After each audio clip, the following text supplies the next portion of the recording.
show of hands in the room of people that have purposely driven across the Midwest. To get out of I'm there. surprised. It wasn't to get to the Midwest. Those states in the Midwest are generally considered flyover states. Just don't go through them. Try it. 72% of America's rural population, well, actually it's considered 72% of the total mass, and only 17% is populated of the entire of the United nation. Mr. Toastmaster and fellow Toastmasters,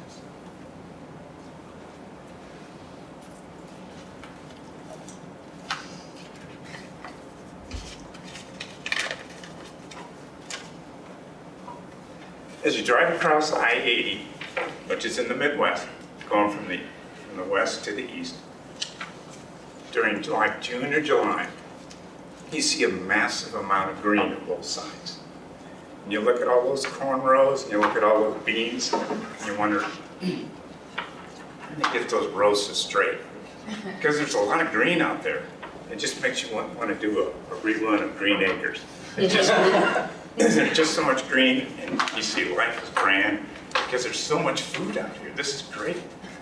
So you keep going, and then you pull off the interstate, and you pull into some of the surrounding communities into a town. You go down Main Street, and you see, wow, this doesn't look so great. Some of the storefronts in Main Street are closed down. You don't see that many people, and it looks like the town really needs a little help and maintenance. Many of the folks are leaving the smaller towns. Since the 1940s, population has decreased, and even more so in the more remote areas. As these people leave, population obviously gets less and less, and they go to the bigger cities. So what's happening? What's going on out there? Why is the population decreasing? And the main reason is because of loss of industry. The U.S. Department of Agriculture says that the rural areas have lost 25% of the manufacturing jobs since the 2000s. Some of the cities are trying to fight back to get that population back up, like Peru, Indiana. Peru, Indiana lost a military base, an Air Force base. They lost auto parts manufacturing plants. So their economy was hurting.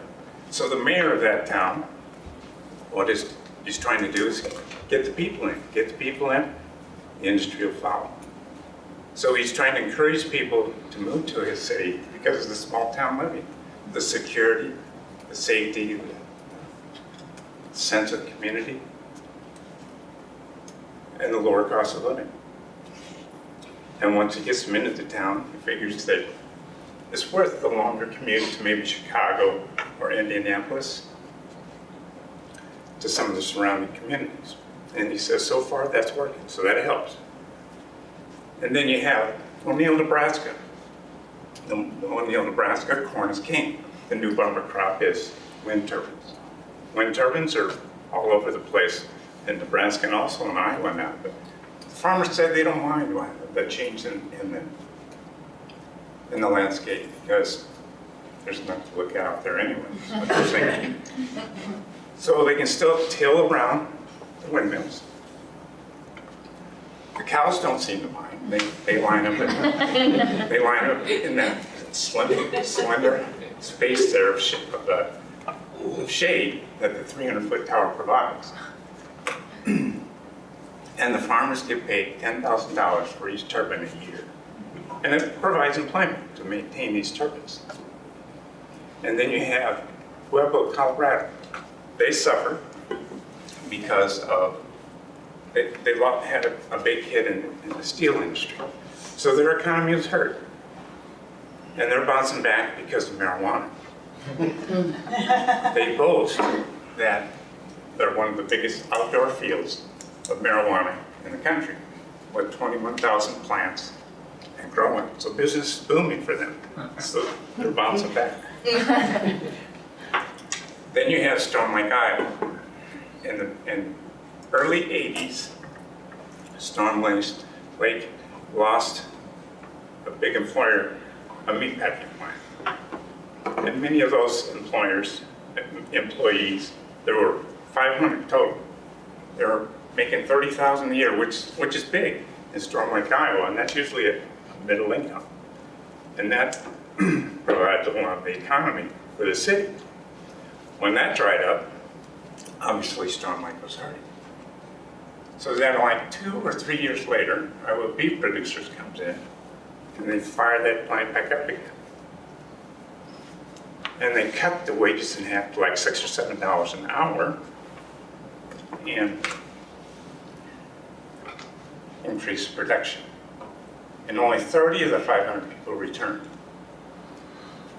What follows that is immigration. The first to come in to replace those remaining employees would be the Laotians.